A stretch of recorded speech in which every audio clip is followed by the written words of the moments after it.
And of course, ang kilalang si Mr. Malasakit. Senator Bongo, everyone! Ayan na, si Senator Bongo. A round of applause. The Senator Bongo.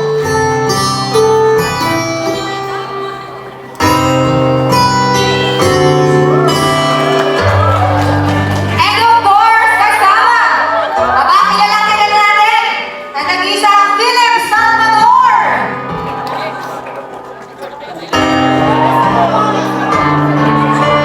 Wala ba tayong mga kamay dyan? Naputol ba ang mga kamay? Hindi naman siguro. Kakatapos lang kumain.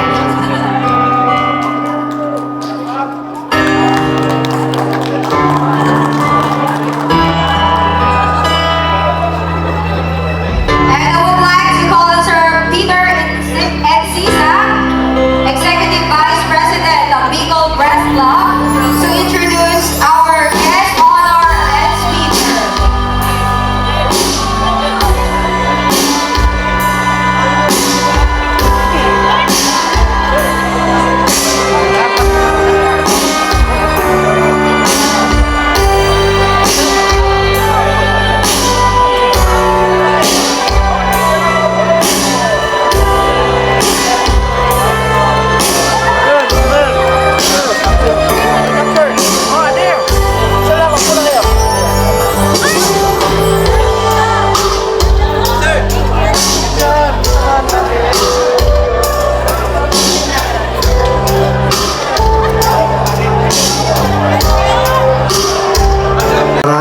Maraming salamat po sa pagkakataon. Hindi ko po sasayangin yung tiwalang binigay niyo po sa akin.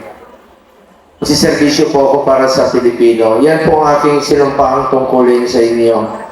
At hindi po ako politiko. Hindi niyo po ako marinig na mangangako sa inyo. Magsiservisyo lang po ako para sa inyong lahat. At gusto kong buong pasalamatan ngayong araw na ito ang ating mga media people, Sky Media, and of course, marami po mga uniform personnel dito. Dito rin po ang ating regional director, no? Si Police Brigadier General Andre Dizon. Palakpakan po natin. Sir, maraming salamat.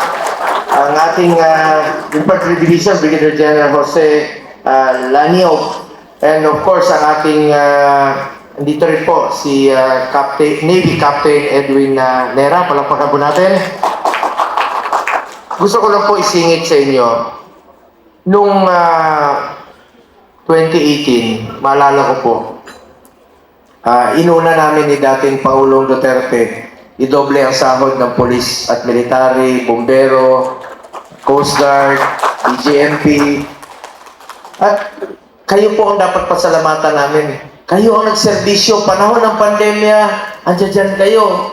Navy, lahat yan nagtulungan. Army, Air Force, ating PNP, ating Coast Guard nagtulungan. Tuwing may sakuna, andyan dyan po kayo. Kayo po ang hero ng pandemya at patuloy ko po kayong ipaglalaban. Kami ni Senator Bato de la Rosa sa Senado. May boses po kayo sa Senado. At hindi po ako papayag, hindi kami papayag na yung mandatory contribution na maapektuhan ang mga retired at saka yung mga active. Wag po, hindi kami papayag dyan.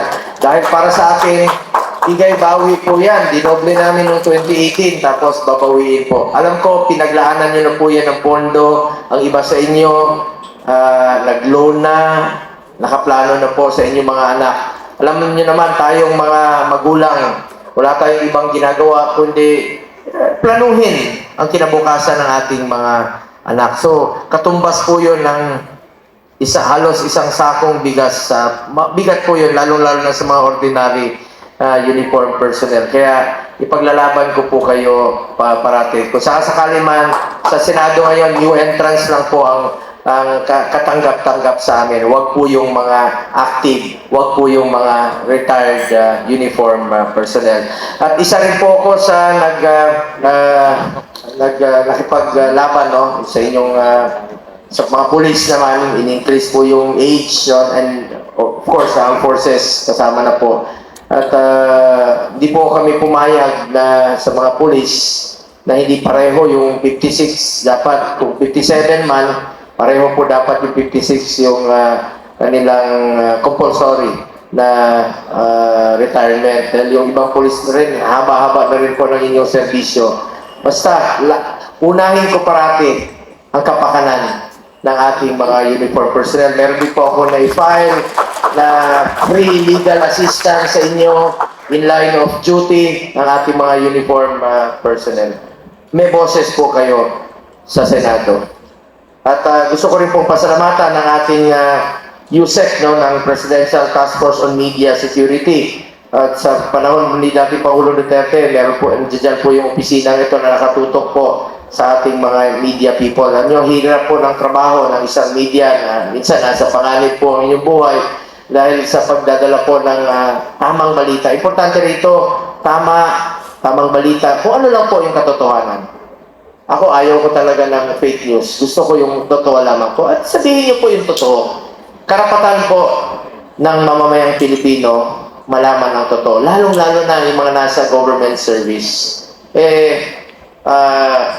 Dapat po ilabas talaga yung totoo. At kayo po ang nagdadala ng balita tuwing sakuna, sunog, pandemya, kayo ang nasa frontline eh. Itanawa nga ako sa mga media natin eh. Yun yung nakaharap talaga ng panahon pa ng dami pa mga restriction. Ang dami pong nagbuwis ng buhay ng mga media people natin sa panahon ng pandemya. Palakpakan naman natin ang ating mga media people sa inyong sakripisyo para sa ating bayan.